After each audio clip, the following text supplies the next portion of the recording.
Treneri, kaip vertinat, kad Augusto Lima išvažiavo serijos metu, gimė vaikas, viskas aišku, bet kaip jūs vertinat, kad jis išvažiavo, paliko komandą? Kaip aš vertinu, Taip. tai aš jam leidau išvažiuoti. Bet ar normalu, kad pusfinaliai išvažiuoja žaidėjas vis tiek? O tu turi vaikų. Tai kai turėsi vaikų, jaunuolį suprasi. Nes čia yra maksimumas, ką žmogus gali patirti. Vau, geras klausimas tikrai. Tu galvoji, krepšinis yra svarbiausia gyvenime. Pusfinalis? O kam jisai yra svarbus? Kuriai? Tu matei kiek žiūrovų. Svarbu?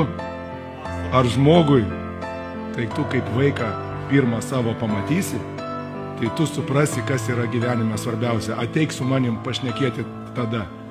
Nes nieko negali būti didingesnio pasaulyje kaip vaiko gimimas. Patikėk manim.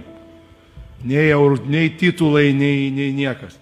Augusto Lima yra dabar padangėse ant emocijų. Aš labai džiaugiuosi už jį.